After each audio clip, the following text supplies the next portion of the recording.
Dear students, welcome to the GDC live. आज हम एक बहुत इंपॉर्टेंट टॉपिक डिस्कस करने वाले हैं, that is the route of drug administration. Route means the way और the pathway by which any drug is going to administered into the patient's body. अब ये रूट हमारे लिए क्यों जरूरी है, पहले ये थोड़ा सा पॉइंट आउट करें। देखिए, रूट्स बहुत सारे हैं। इन रूट्स को हम किस कंडीशन में, पेशेंट की क्या कंडीशंस है, ड्रग की क्या प्रॉपर्टी है, ये दोनों कंडीशंस, दोनों चीजें ऐसी होंगी जो हमारे किसी भी रूट सिलेक्शंस में हमको हेल्प करेंगी। अगर सपोज किसी पेशेंट की कंडीशंस इमरजेंसी में है तो उसको अगर हम ओरल देंगे तो ऑब्वियस सी बात है, ओरल को ड्रग को एक्ट करने में अराउंड 30 मिनट्स का टाइम लगेगा। लेकिन पेशेंट्स की इमरजेंसी कंडीशंस है तो वहां पे ये रूट हमारे लिए यूजफुल नहीं होगा। सिमिलरली अगर बात करें कि अगर कोई ड्रग ऐसी है जो इरिटेटिंग है, जिसका कोई भी इरिटेशन कॉज करने वाला इफेक्ट है, means nausea and vomiting cause करा दे, तो वहां पे ओरल रूट हमारे लिए कैसे यूजफुल हो जाएगा। तो ये बहुत सारे कंडीशंस ऐसी आएंगी जहां पे हमें रूट सिलेक्शंस में इन सारी बातों को ध्यान में दे के तब हमें रूट सिलेक्शंस करना पड़ेगा। तो ये हमारे लिए बहुत इंपॉर्टेंट पॉइंट है। आइए हम बात करते हैं रूट ऑफ ड्रग एडमिनिस्ट्रेशन। तो सबसे पहले अगर बात आती है what is the route of administration, कौन सा रूट कैसे ये हेल्प करता है, थोड़ा सा इसके बारे में समझें।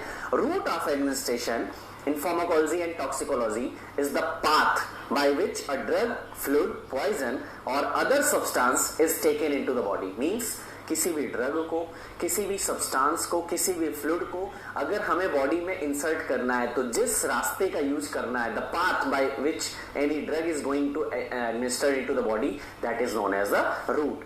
अब बात करें रूट ऑफ एडमिनिस्ट्रेशन, तो ये हमारे दो टाइप से बेसिकली क्लासिफाइड होते हैं। एक हमारा होता है लोकल रीजन पे काम करता है, लोकल रीजन पे, इसलिए उसको हम बोलते हैं लोकल रूट। और दूसरा हमारा क्या होता है, सिस्टमिक एब्जॉर्प्शन में जाता है तो वो हमारा क्या होता है, सिस्टमिक रूट। तो दो टाइप से रूट होंगे, local route and systemic route. Means route of administration generally classified by the location at which the substance is applied. किस लोकेशन पे, मींस अगर सपोज मैं उसको यहां पे अप्लाई कर रहा हूं तो ये मेरा क्या हो गया, सर इस एपिडर्मिस है, स्किन है, तो यहां पे मेरा टॉपिकल आ जाएगा। लेकिन अगर यहीं पे मैं इंजेक्शन का यूज कर रहा हूं, मींस सिरिंज का यूज कर रहा हूं, तो वहां पे मेरे रूट्स अलग अलग हो जाएंगे। तो किस लोकेशन पे अप्लाई कर रहे हैं उसके बेसिस पे उसके अलग अलग नेचर्स हो जाएंगे। अगर हम कॉमन एग्जांपल की बात करें तो सबसे ज्यादा मेजर अगर कोई रूट यूज होता है, तो आपने भी इतनी सारी मेडिसिन ली होंगी, तो कौन सा रूट यूज करते हैं, ओरल। तो oral route is the most common route. अब अगर सपोज कोई ड्रग ऐसी है, आपको फास्ट एक्शन चाहिए, suppose you are suffering from any pain, और उस केस में अगर आपको कोई ओरल टैबलेट दे दिया जाए तो क्या वो यूजफुल उस समय हो पाएगी। उस समय आप पेन सफर कर रहे हो, सीवियर पेन से सफर कर रहे हो, तो वहां पे ओरल रूट सफिशिएंट नहीं है, तो वहां पे रूट्स आपके आप अप्लाई करेंगे intravenous. So oral and IV, these are both very important and very common route of drug administration.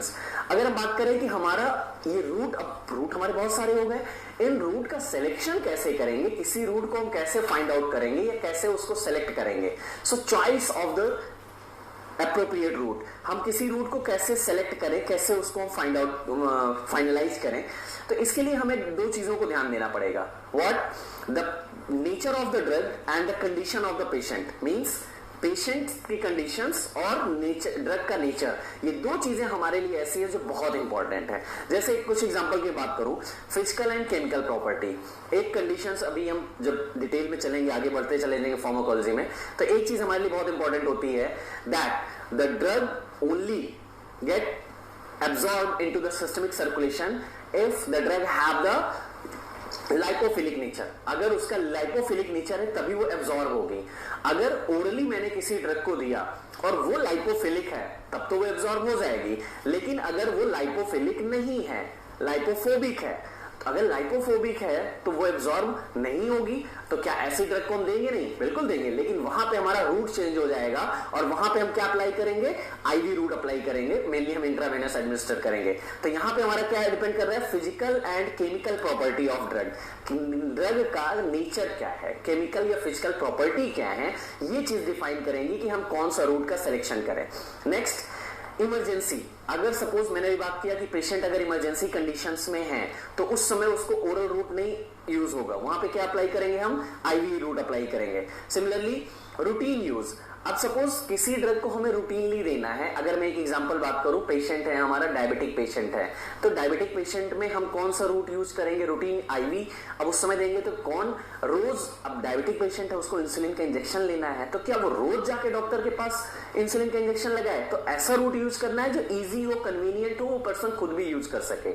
Conditions of the patient, conditions of the patient means patient unconscious है या कॉन्शियस है। Suppose अगर conscious है तब तो आपने उसको tablet दिया वो खा लेगा, लेकिन अगर सपोज वो अनकॉन्शियस है तो क्या उस समय ओरल रूट से टैबलेट वो इंटेक कर पाएगा, बिल्कुल नहीं कर पाएगा, तो वहां पे हमें ओरल रूट नहीं यूज करना है। तो ये फैक्टर देखिए, ये वो फैक्टर्स हैं जो किसी भी रूट सिलेक्शंस में फर्क डालते हैं। ऐसे ही हम बात करें एज ऑफ द पेशेंट, अब एक छोटा बच्चा है सपोज चाइल्ड, और उसको आप कह दीजिए बेटा ये टैबलेट ले लीजिए, क्या वो टैबलेट इंटेक कर लेगा, नहीं करेगा, क्योंकि उसको टैबलेट से डर लग रहा है, ये टैबलेट उसको अच्छी नहीं लगती है, तो उस केस में हमें दूसरा रूट यूज करना पड़ेगा। Similarly effect of first pass metabolism, अब हमें पता है कि हमने ओरल रूट तो हमारा मोस्ट कॉमन है, लेकिन ओरल रूट में एक बहुत इंपॉर्टेंट फैक्टर आता है फर्स्ट पास मेटाबॉलिज्म। अभी हम पढ़ेंगे इसको क्या होता है, लेकिन यहां थोड़ी सी बात कर लूं। फर्स्ट पास मेटाबॉलिज्म मींस जब हम ड्रग का एब्जॉर्प्शन हुआ, तो ड्रग का एब्जॉर्प्शन हमारा होता है इंटेस्टाइन से, और जब स्मॉल इंटेस्टाइन से एब्जॉर्ब होता है तो वहां पे हमारा होता है हेपेटिक प्लेक्सस वेन होती है, हेपेटिक प्लेक्सस वेन होती है जो ड्रग को सीधे लेके कहां चली जाती है, लीवर में लेके चली जाती है, और लीवर में हमारी ड्रग मेटाबोलाइज हो जाती है। अभी वो काम नहीं की, करने से पहले ही ड्रग हमारी क्या हो गई, कुछ मेटाबोलाइज हो जाएगी, तो ये जितना अमाउंट मेटाबोलाइज हो जाएगी that is the first pass metabolism. अभी वो पास ही हो रही थी एक जगह से दूसरी जगह, तभी उसका मेटाबॉलिज्म हो गया, that is the first pass metabolism.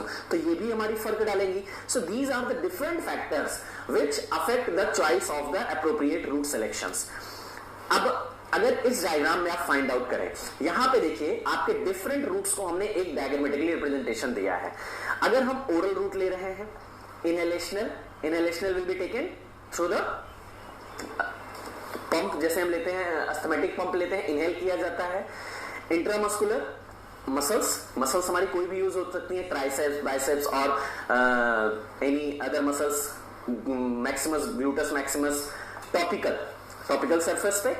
Intravenous ivy अगर कोई ड्रग यूज हो रहा है मींस वेन्स में डायरेक्टली दे रहे हैं। रेक्टल जो भी हमारी इरिटेटिंग ड्रग होती है, बहुत ज्यादा इरिटेशन कॉज करती हैं, तो उनको हम किस रूट से यूज करेंगे, मेनली रेक्टल ड्रग यूज कर लेंगे।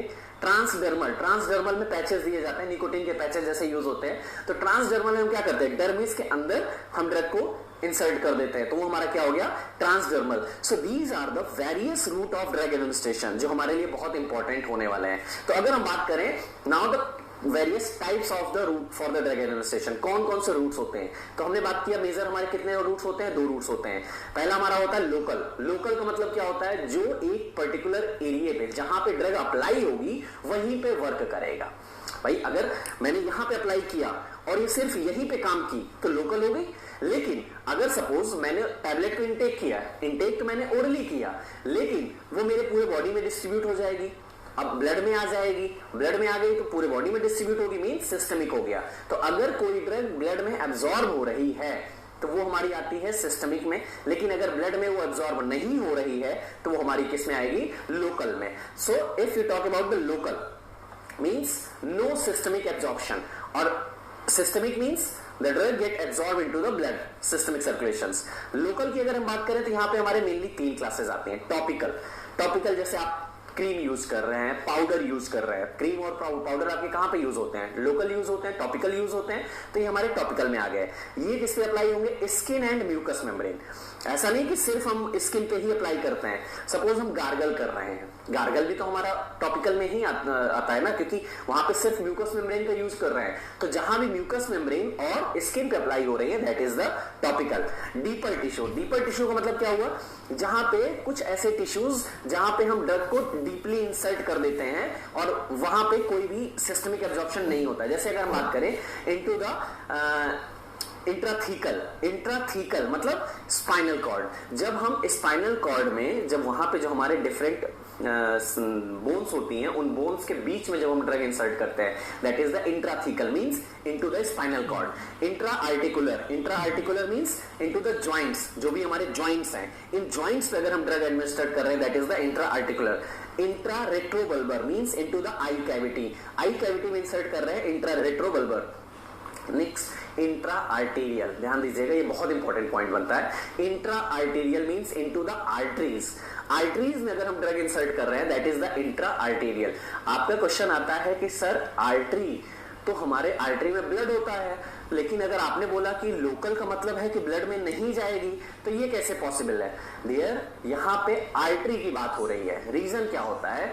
आर्टरी में जब आप इंसर्ट करते हैं तो वो आर्टरी केवल एक ऑर्गन के लिए, सपोज ध्यान दीजिएगा मेरे इस पॉइंट को, मैंने किसी आर्टरी में यहां पे ड्रग को इंसर्ट किया, ठीक है, यहां से ये ड्रग, अब आर्टरी है तो आर्टरी का काम क्या होता है? Take the blood from the heart to the organ, artery का ये डिफिनेशन होती है। अब यहां पे इंसर्ट किया तो क्या ये इधर जाएगा? नहीं, ये किधर जाएगी? जिधर आर्टरी जा रही है। सपोज वो इस टिप पे आ रही थी, तो वो केवल और केवल कहां काम करेगी? यहीं पे तो काम करेगी। लेकिन अगर सपोज वेन में किया, तो वेन में आपने यहां किया और वेन से कहां आएगा? हार्ट में आएगा, और हार्ट से क्या करेगा? वो फुल बॉडी में मूव करेगा। तो ये थोड़ा सा कंफ्यूजन वाला पॉइंट होता है, बहुत सारे बच्चे इसमें पॉइंट आउट नहीं कर पाते हैं कि इंट्रा आर्टीरियल में भी तो आर्टरी मतलब ब्लड, तो ये सिस्टमिक क्यों नहीं है? रीजन, क्योंकि आर्टरी हमारी एक ऑर्गन के लिए जाती है, ना कि पूरे बॉडी में डिस्ट्रीब्यूट कराती है। That's why intra arterial is a localised route of administration. Now the next systemic, नाम ही इसका इंडिकेट कर रहा है सिस्टमिक, मतलब यहां पे ड्रग का एब्जॉर्प्शन किसमें होगा? ब्लड सर्कुलेशन में एब्जॉर्ब होगा, सिस्टमिक सर्कुलेशन में ड्रग हमारी आएगी। और ये सिस्टमिक हमारे दो टाइप में डिवाइड हो जाती है। पहली हमारी आती है इंटरनल। इंटरनल का मतलब क्या हुआ? जितने भी हमारे जीआईटी, रेस्पिरेटरी, या नेक्स्ट हमारे जीआईटी और रेस्पिरेटरी, आप दो ही रूट लेके चलिए। जीआईटी हमारी जैसे ओरल, रेक्टल, इनहेलेशनल, ये हमारी कॉमन आएंगी। नेजल, एंड नेजल हमारी किस में आ जाएगी? रेस्पिरेटरी में आ जाएगी। So these are the internal routes for the systemic administration. Next parenteral, parenteral चार ही होती हैं, इनको बहुत अच्छे से दिमाग में बैठा लीजिए। Intravenous, intramuscular, subcutaneous and transdermal, these are the four important parenteral route of the drug administrations: intravenous, intramuscular, subcutaneous and intradermal। ये हमारे डिफरेंट रूट ऑफ एडमिनिस्ट्रेशन हुए। अब इन्हीं को हमें एक एक करके डीप